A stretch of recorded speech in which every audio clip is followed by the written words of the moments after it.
What is mental health? So when you hear the term mental health, you might be quick to think about mental health difficulties.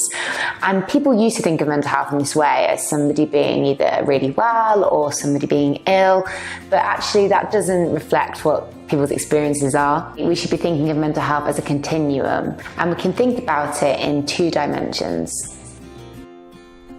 On this continuum, we have mental health difficulties. Over this side of the continuum, we might have people who never identify as having experienced a mental health difficulty.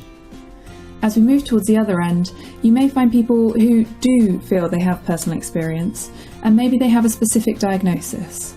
An eating disorder or psychosis could be an example. The second dimension to this continuum is our mental well-being.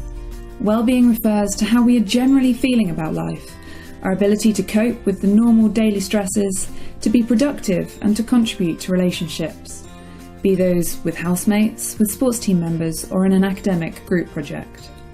So with that framework in mind, let's look at a few examples. Ben plays rugby for the first team. He's had a diagnosis of psychosis, so that may put him towards the far end of this horizontal axis. Ben does, however, have lots of strategies in place to help him manage these difficulties. With the right medication and a strong support network of family, friends and professionals, Ben is really flourishing and his mental well-being is really high. Now let's take another example. Natalie has no diagnosis of a mental health difficulty and doesn't feel she's ever experienced one. But it's exam time, a very stressful time of year, and in order to prioritise her revision, Natalie's cut back on doing the things she enjoys. So she's not spending as much time with friends, she's not going for her morning swims, and she's realised that she's starting to not feel so great. Her mental well-being has really started to drop. So, what does this tell us? Just as we all have physical health, we all have mental health, and we're all going to find ourselves somewhere on that continuum.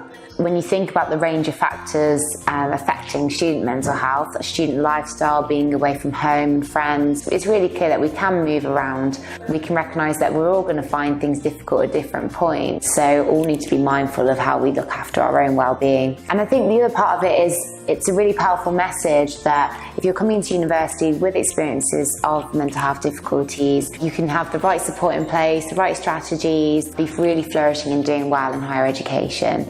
So hopefully this is a helpful model for us to bear in mind when we're looking after our own mental health and supporting our friends.